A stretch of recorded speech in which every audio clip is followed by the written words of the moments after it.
Mi nombre es Elena Solís y tengo 62 años.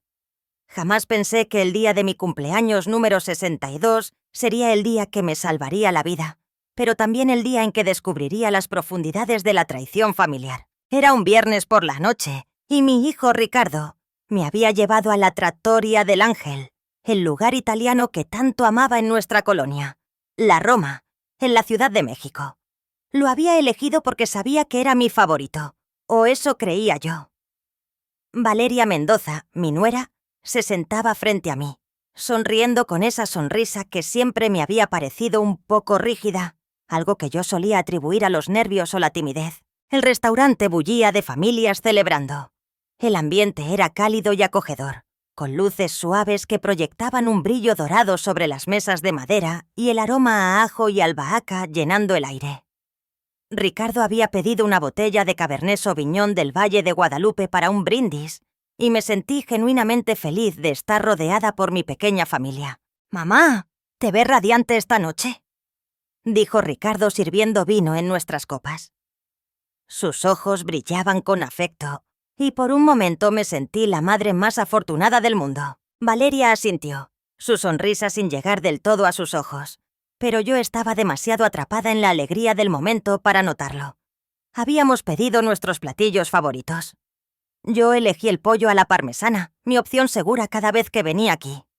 Ricardo se decidió por el espagueti a la boloñesa, y Valeria pidió una ensalada César, afirmando que estaba cuidando su figura. Durante la cena la conversación fluyó con facilidad.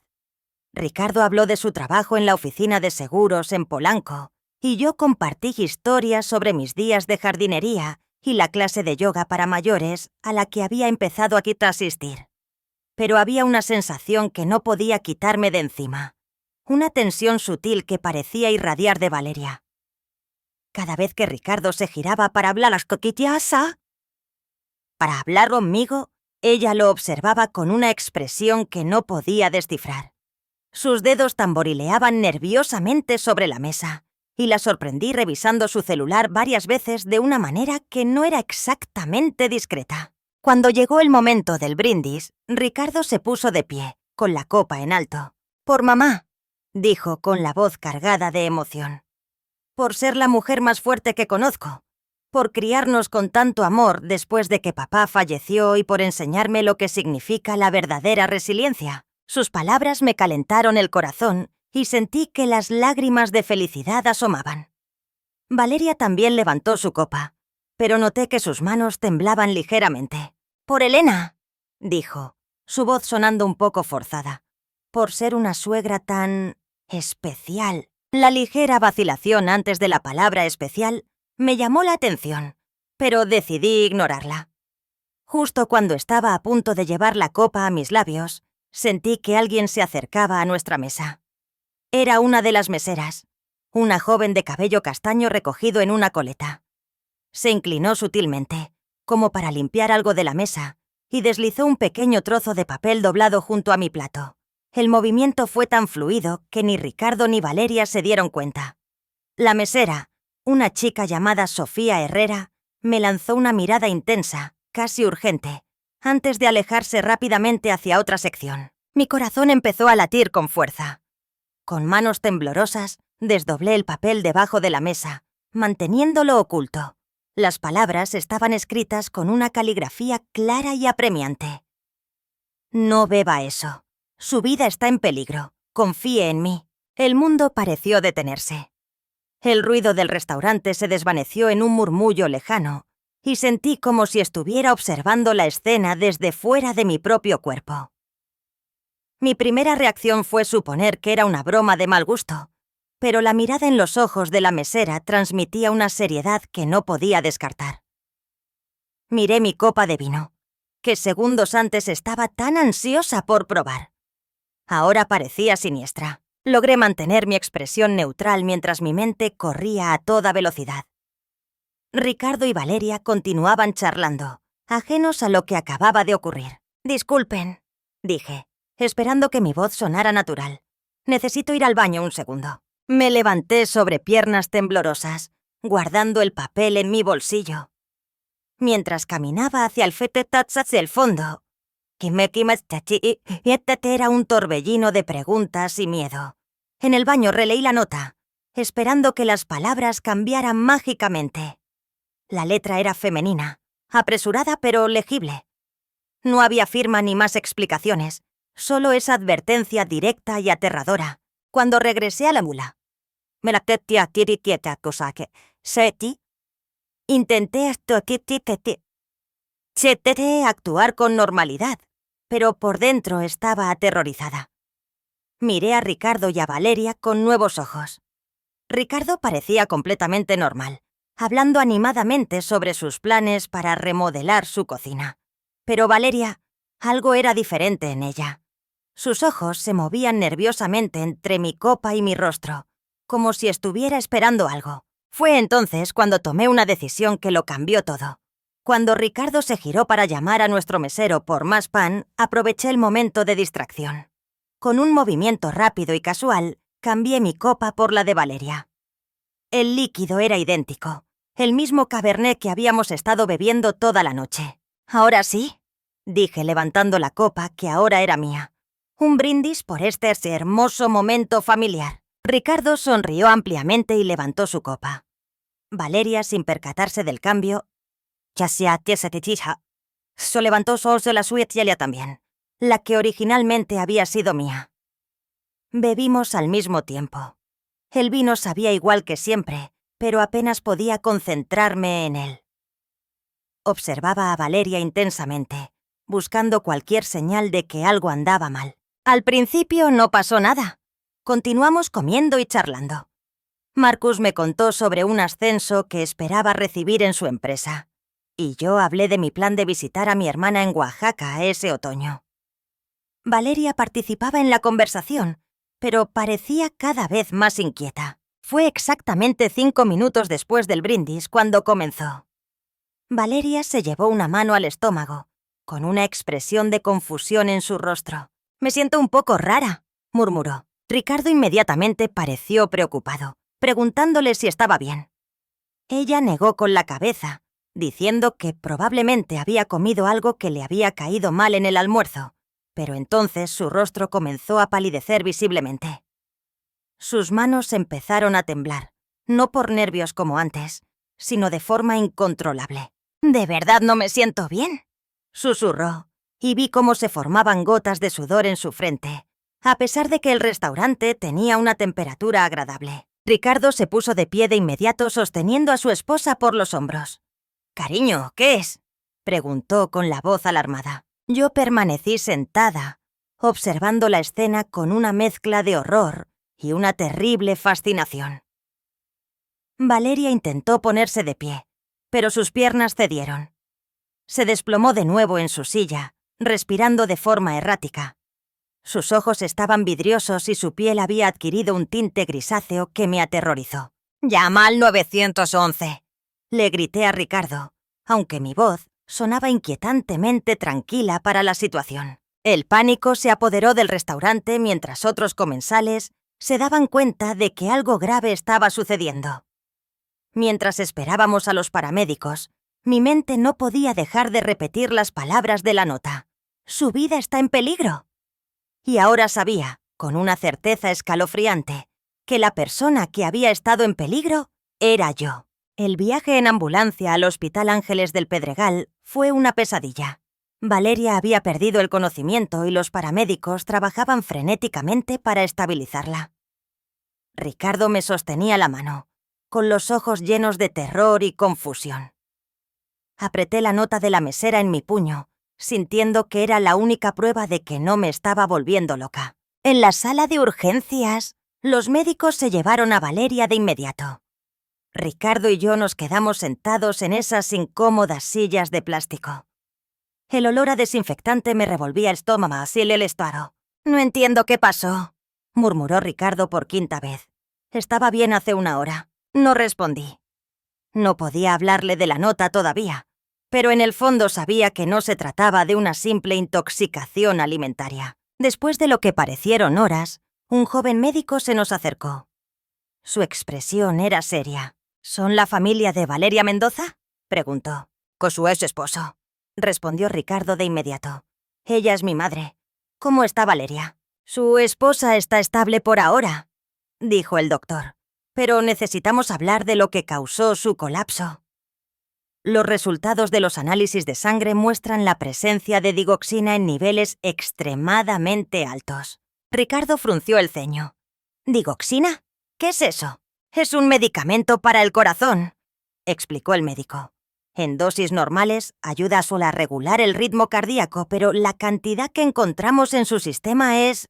bueno, es potencialmente letal. Sentí como si me hubieran dado un puñetazo en el estómago. ¿Está diciendo que alguien la envenenó? Pregunté, con la voz temblorosa. No puedo hacer esa determinación, respondió el médico con cautela. Pero puedo decirle que esta cantidad de digoxina no entró en su sistema accidentalmente. Tendremos que contactar a la policía para que investigue. Ricardo se levantó bruscamente. Esto es imposible. Nadie querría hacerle daño a Valeria. Yo sabía la respuesta, pero no podía decirla todavía. Necesitaba más información. Doctor, dije, ¿es posible que alguien ponga este medicamento en una bebida? Definitivamente, respondió. La digoxina puede disolverse en líquidos. Esa era la confirmación que necesitaba. Saqué la nota de mi bolsillo y se la mostré a Ricardo. Sus ojos se abrieron como platos al leer las palabras. Mamá, ¿de dónde sacaste esto? Preguntó con la voz quebrada. Le conté todo. La mesera, el mensaje, mi decisión de cambiar las copas. Con cada palabra, veía cómo el color desaparecía del rostro de Ricardo. Cuando terminé, se hundió en la silla. «¿No puede ser?», susurró. «¿Estás diciendo que alguien intentó envenenarte a ti?» «Eso es exactamente lo que estoy diciendo», respondí con firmeza. El doctor escuchaba con expresión grave. «Informaré de esto a Japiés, a la policía de inmediato». Cuando el doctor se fue, nos quedamos en silencio. Veía la mente de Ricardo trabajando, procesando, llegando a conclusiones que no quería aceptar. «Ricardo», dije suavemente, «necesito preguntarte algo. ¿Has notado algo extraño en el comportamiento de Valeria últimamente?» Tardó en responder. «Hace unos meses empezó a preocuparse mucho por tu salud», dijo como si las palabras le dolieran. «Seguía diciendo que te veía confundida a veces, que olvidabas cosas, que tal vez deberíamos empezar a considerar opciones de cuidado para ti. Mi sangre se lo hace». ¿Opciones de cuidado? ¿Una casa de retiro? Dijo que había investigado algunos lugares muy bonitos, que sería mejor para ti tener atención profesional. Murmuró Ricardo sin poder mirarme a los ojos. «Mamá, yo sé que no tienes problemas de memoria, pero ella era tan convincente. ¿Qué más?», pregunté, aunque no estaba segura de querer oír la respuesta. Ricardo se cubrió el rostro con las manos. «El mes pasado sugirió que yo debería obtener un poder notarial sobre tus finanzas. Dijo que era solo una precaución. Me sentí enferma. Valeria no solo había planeado envenenarme, había estado preparando el terreno para que mi muerte pareciera inevitable, incluso esperada. Hace 3 semanas, continuó Ricardo, encontré frascos de pastillas en su bolso. Dijo que eran vitaminas. Eran pastillas blancas y pequeñas. En ese momento, una enfermera se acercó. «Señora Solís, la policía está aquí y quiere hablar con usted. Además, el doctor quiere informarle algo que encontramos en los análisis adicionales». Seguimos a la enfermera a una habitación privada donde esperaban 2 detectives y el médico. «¿Hemos hecho análisis más detallados?», comenzó el doctor. La señora Mendoza no solo tenía digoxina en su sistema, también tenía rastros de otros medicamentos cardíacos. Parece que había estado ingiriendo pequeñas cantidades durante un período prolongado. Mi mundo dio un vuelco. ¿Está diciendo que alguien ha estado envenenándome gradualmente? Esa es la explicación más probable, confirmó el doctor. Una de las detectives, una mujer de mediana edad llamada Inspectora Morales, se inclinó hacia adelante. «Señora Solís, ¿ha estado tomando alguna medicación últimamente? ¿Ha notado algún síntoma inusual?» Pensé en los últimos meses. Los mareos ocasionales, la fatiga, los momentos de confusión que me habían preocupado pero que decidí ignorar. «Sí», susurré. He estado sintiendo cosas, pero pensé que era solo parte de envejecer. Ricardo me apretó la mano. «Mamá, ¿por qué no me dijiste nada?» «Porque no quería preocuparte», respondí. Y porque Valeria me aseguró que era normal para mi edad. Las palabras quedaron flotando en el aire. Y fue entonces cuando me di cuenta de que mi propia nuera había estado intentando matarme lenta y sistemáticamente. Todo mientras convencía a mi hijo de que estaba perdiendo la cabeza. El monstruo no había venido de fuera. Había estado viviendo dentro de mi propia familia. Los días siguientes fueron una pesadilla. Valeria estaba en terapia intensiva, estable pero aún inconsciente. Ricardo no se había separado de mi lado. La culpa lo estaba consumiendo. La inspectora Morales me visitó 3 veces. Era una mujer meticulosa, y cada conversación revelaba más piezas del horrible rompecabezas. «Señora Solís», dijo durante nuestra última reunión en mi sala, «hemos investigado los antecedentes de su nuera. Es preocupante. Valeria trabajó como asistente de enfermería durante 5 años antes de casarse con su hijo», continuó la inspectora. «Tenía acceso a medicamentos y conocía perfectamente sus efectos. Pero, ¿por qué querría hacerle ya ser la hermosa de Arña mamá?», preguntó Ricardo, cada día más demacrado. «Señor Solís, revisamos los registros financieros de su madre.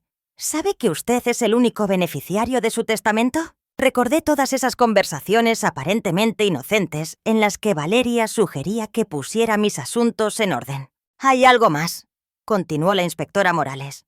«Encontramos correspondencia en la computadora de Valeria. Había estado investigando residencias para ancianos especializadas en pacientes con demencia. También encontramos búsquedas sobre cómo acelerar el deterioro cognitivo y métodos para que una muerte parezca natural». Ricardo se levantó bruscamente. «¿Qué clase de monstruo es?». Le conté a la inspectora todo. Cómo Valeria me visitaba con frecuencia, siempre trayendo té o algún bocadillo especial. Cómo después de esas visitas me sentía extrañamente cansada y confundida. Cómo había empezado a cuestionar sutilmente mi memoria delante de Ricardo. «Y yo le creí», susurró Ricardo lleno de horror. «Cada vez que llegaba a casa y me decía que habías tenido un episodio, le creí. Hace 2 meses», continué, «Valeria vino a Potasa. Vino a almorzar. Trajo una sopa casera. Después de comerla me sentí tan mal que tuve que acostarme. Cuando Ricardo llegó, ella le dijo que me había encontrado confundida, que no recordaba haber almorzado con ella. «Te estaba envenenando gradualmente», murmuró Ricardo, «y yo la ayudé a convencerte de que te estabas volviendo loca. No es tu culpa», dije, aunque sentía una mezcla de dolor y comprensión. La inspectora cerró su libreta. «Señora Solís, hay una cosa más. La mesera que le dio la nota, Sofía Herrera, es estudiante de enfermería. Su abuela murió hace 2 años en circunstancias similares a las que usted describe. Mi sangre se heló. La abuela de Sofía, Isabel Torres, comenzó a mostrar signos de confusión. Su familia pensó que era demencia. La ingresaron en una residencia donde murió 6 meses después de una insuficiencia cardíaca. Pero Sofía siempre sospechó. La persona que cuidaba a su abuela, quien convenció a la familia de que necesitaba cuidado institucional, era Valeria Mendoza. En ese momento usaba su apellido de soltera. El silencio fue ensordecedor. «¿Estás diciendo que mi esposa ya había hecho esto antes?», preguntó Ricardo. «Eso es exactamente lo que estamos investigando», confirmó la inspectora. Sofía reconoció a Valeria en el restaurante. Había estado siguiéndola discretamente durante semanas. Cuando vio la situación, decidió actuar. Pensé en esa joven mesera que me había salvado la vida. Una extraña que había mostrado más preocupación por mí que mi propia nuera. Sofía Herrera tenía los ojos más decididos que había visto en mi vida.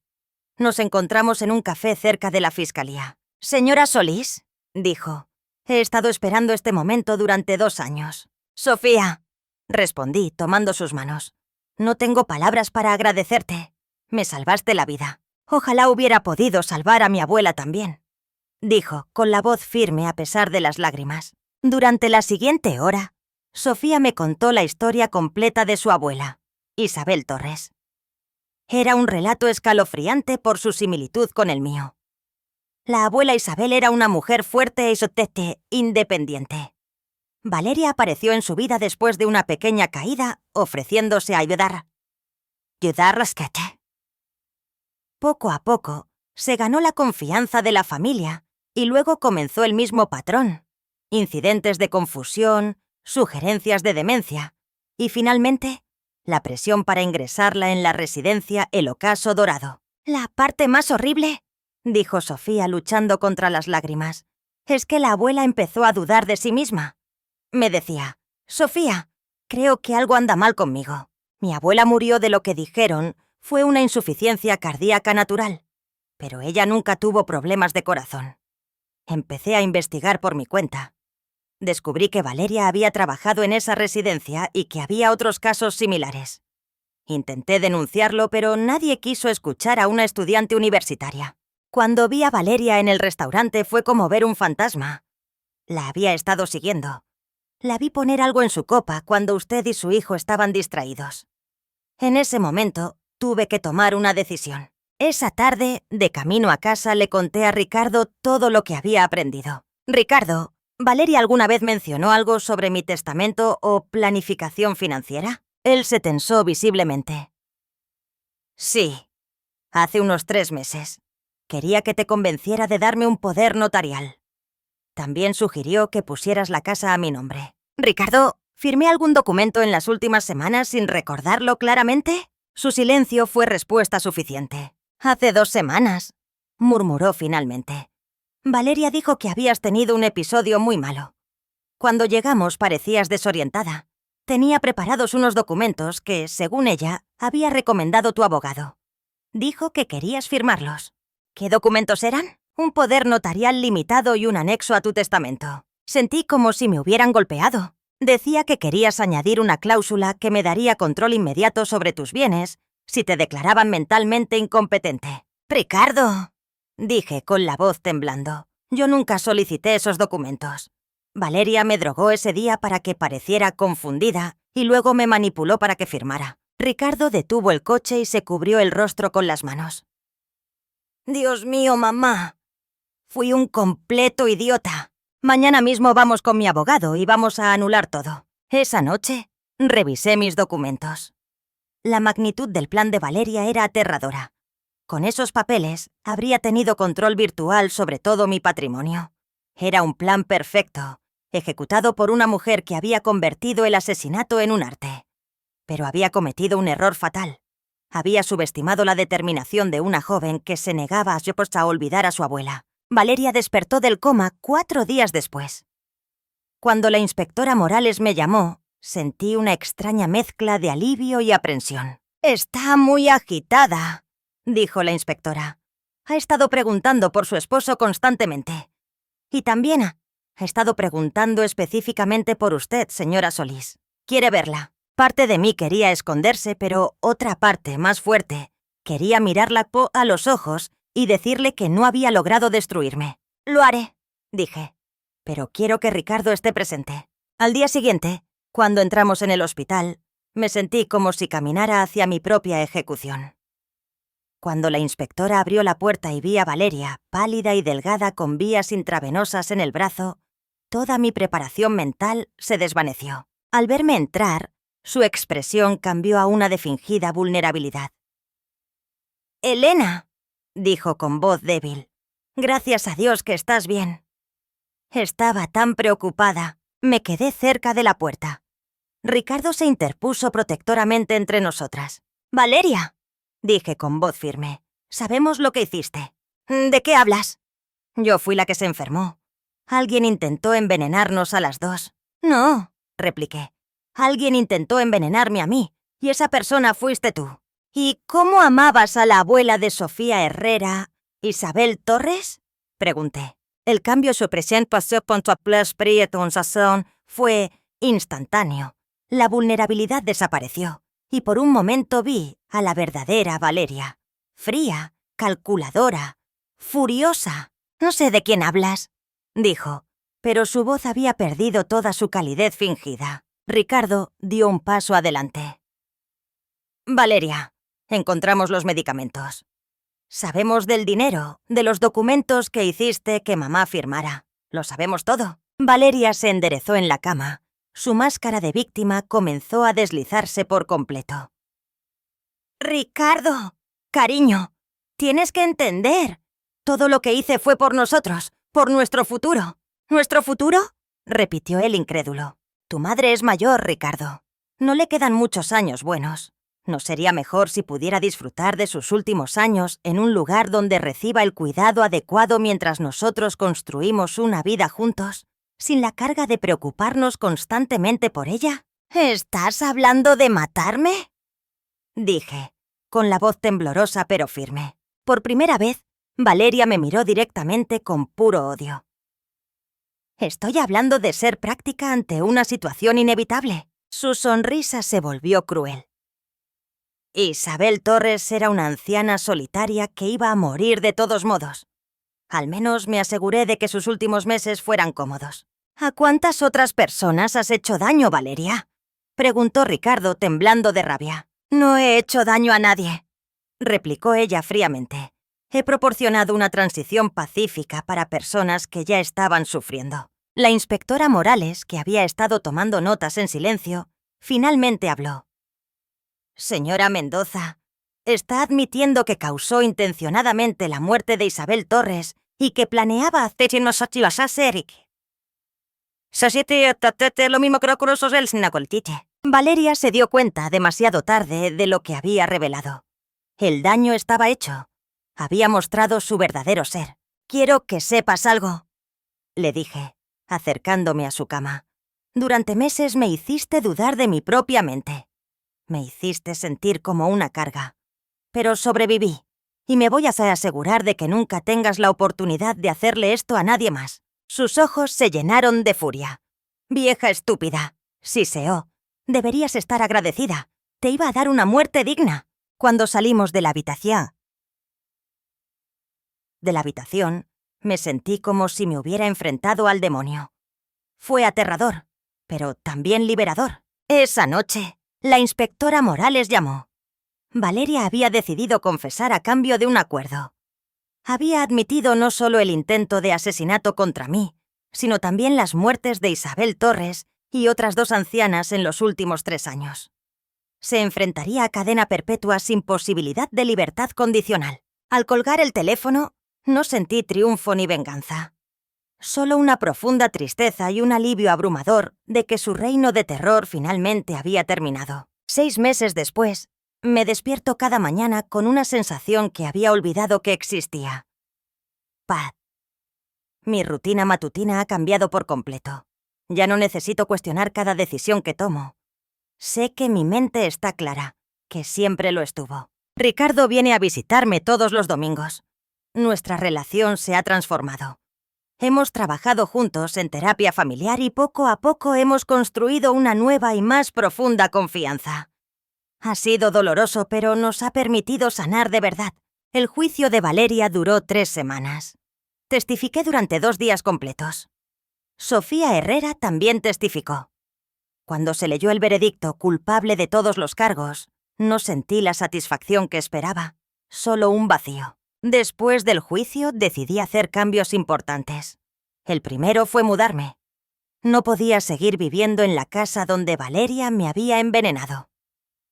Encontré una encantadora casita cerca de Coyoacán, con un jardín que me permite pasar horas trabajando con las manos en la tierra. Sofía Herrera se ha convertido en una parte importante de mi nueva vida. Hemos desarrollado una amistad que va más allá de las circunstancias que nos unieron. Está terminando su carrera de enfermería y la he estado ayudando económicamente. Es mi forma de honrar la memoria de su abuela. Usted me inspiró, me dijo hace poco.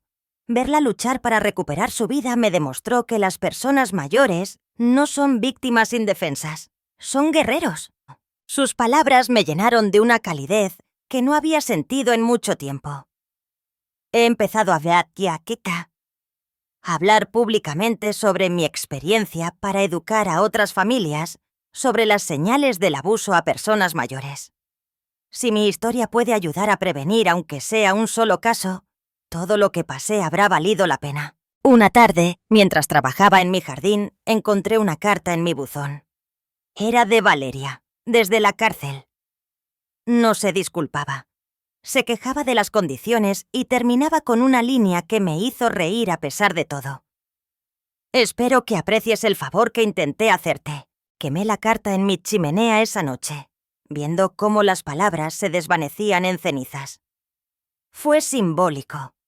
El último vestigio de poder que Valeria tenía sobre mí se convirtió en humo y desapareció para siempre. Esta mañana, mientras tomo mi café en el porche de mi nuevo hogar, reflexiono sobre todo lo que he perdido y todo lo que he ganado. Perdí mi inocencia sobre la capacidad del ser humano para el mal, pero gané algo mucho más valioso. Gané la certeza absoluta de mi propia fuerza.